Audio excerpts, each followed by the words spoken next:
Hi everyone, in this video I'll be talking about B2M or Burn2Mint, which is a procedure or protocol that anyone could do to transfer value from one chain to another in a permanent manner per se.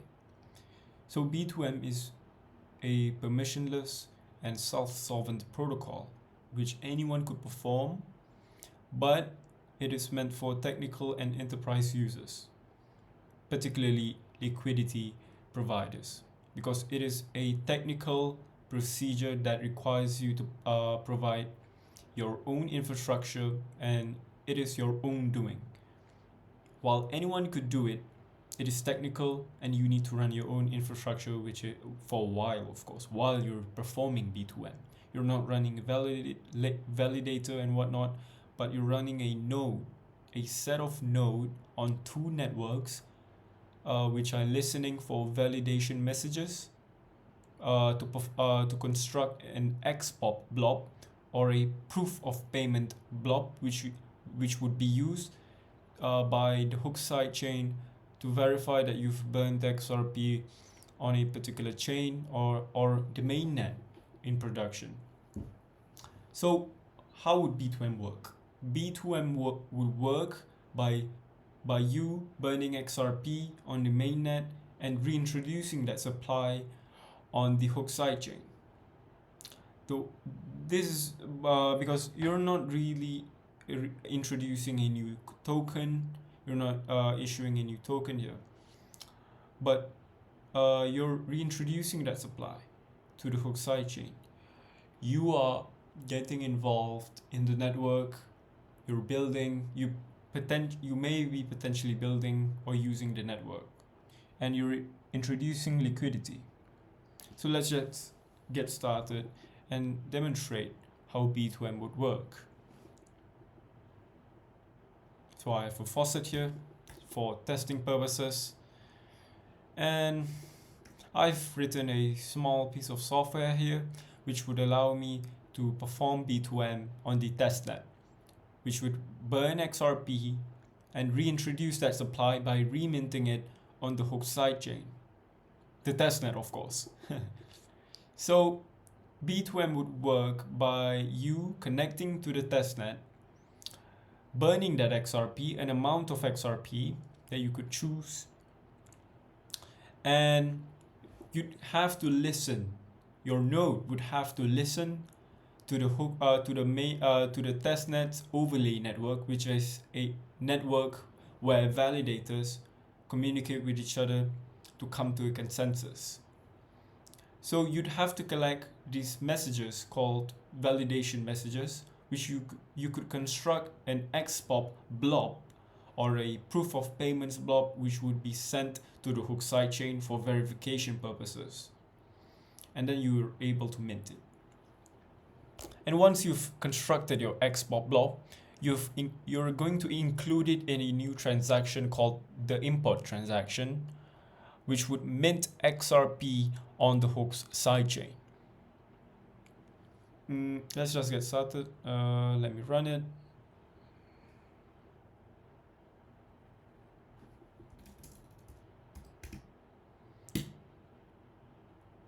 So now it's connected to the testnet. It's going to burn XRP. That's successful. So we're waiting for my node to listen to the overlay network, and there you go. It's listened and it has constructed an XPOP blob. Your node would return the XPOP or proof of payments in JSON format. You'd have to encode that raw JSON format or object into hex. Once you've encoded that into a hex, you're going to include it in your import transaction under the blob field. And once you've constructed and filled that transaction with the proper fields, you're going to sign that transaction and submit it to the hook's sidechain testnet in this context, of course. And once you've done that, it's going to mint XRP on the hook sidechain and introduce XRP to your wallet. Nobody's issuing XRP here. You're the one issuing it. What do I mean by that? So the protocol itself is introducing XRP to your account. There is no issuer. There is no third-party actor performing the issuance of XRP. This is all permissionless and open. Anyone could perform B2M, and this is your own doing. Nobody is included or involved in this procedure, B2M. You're running your own infrastructure, you're submitting your own transactions, and you're burning your own XRP. Again, as mentioned before, this is meant for technical and enterprise users that know what they're doing and that have the capabilities to perform B2M, of course. So let's just look into the transaction and see if it indeed has been validated and actually, accomplished our goal. Oops, this is the wrong tab. So you'd have to go to the source XRP Ledger Chains Explorer, which in this context would be the testnet explorer provided. Oops. All right. So here I've looked up the account set transaction, which is the burn transaction. So I forgot to mention this, but a burn transaction is a transaction where you burn XRP. Right now, you could perform a burn transaction with 3 types of transactions, which are the account set transaction, which would be an empty account set transaction, and a signerless set transaction, which would burn XRP, and it would initialize your keys, your signerless, on the Hooks sidechain XRP Ledger account. And you could also perform a burn transaction via a set regular key transaction, which would which would set a regular key on your XRP Ledger account on the Hooks sidechain. So both transactions, which are the signerless set and set regular key transaction, would initialize some keys on the Hooks sidechain.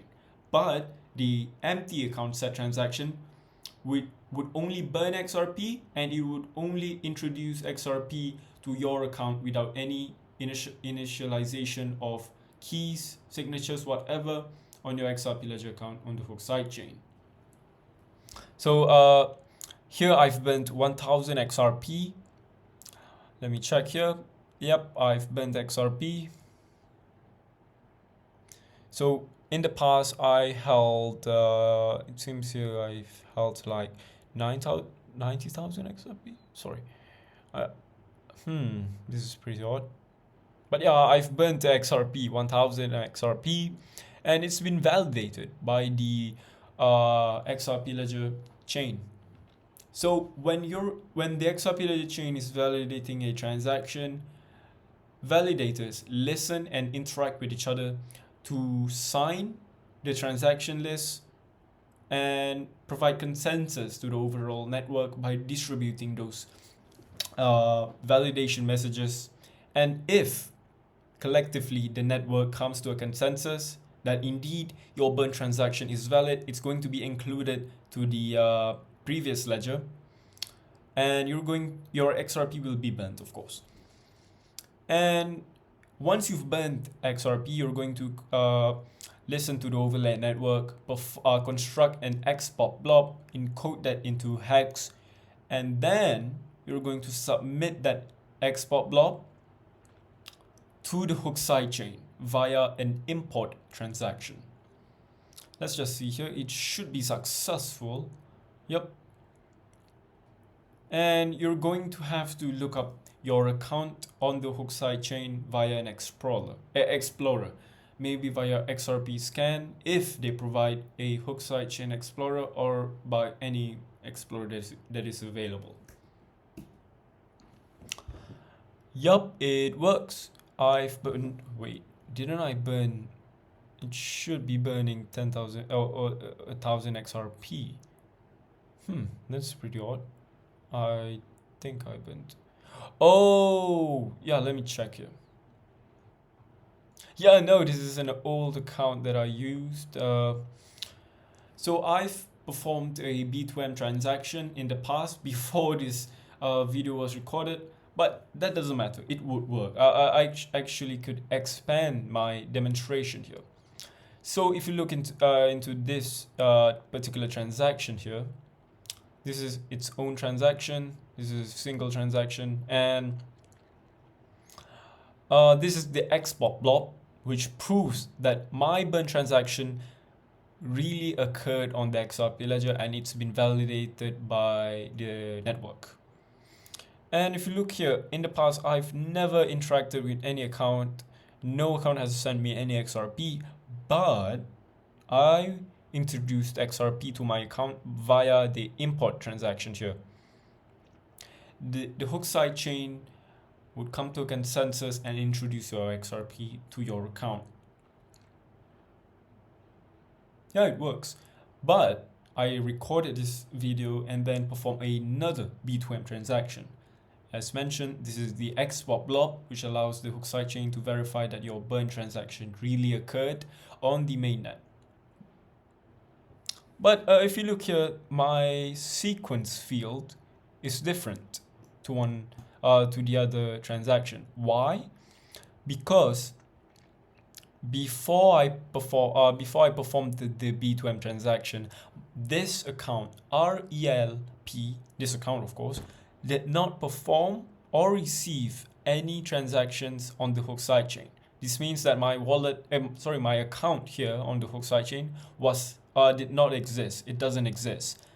So I could submit a transaction that allows me to introduce XRP, and the sequence would be 0. This is the first ever transaction. It doesn't matter what matters is for the fact that you've not sent any XRP and you've not received any XRP whatsoever. This account was not interacted before in the past on the hook sidechain.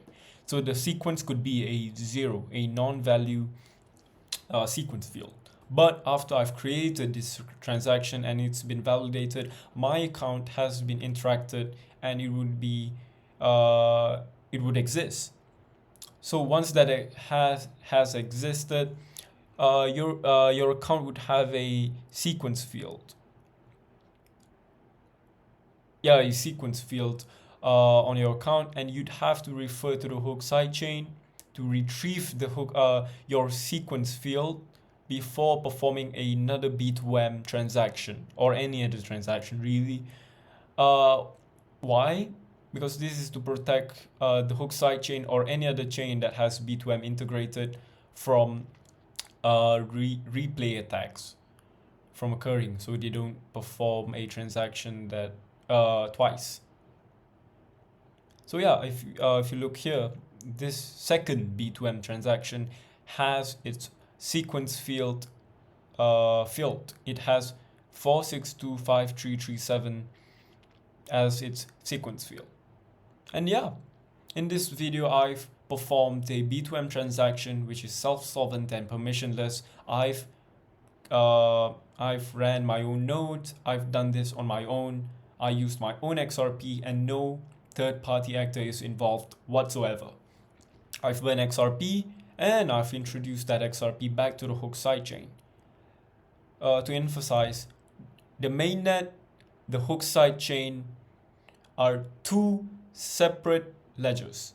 They're not the same. They don't share the same consensus. They don't share the same network. They don't share the same ledger, or they don't share the same users.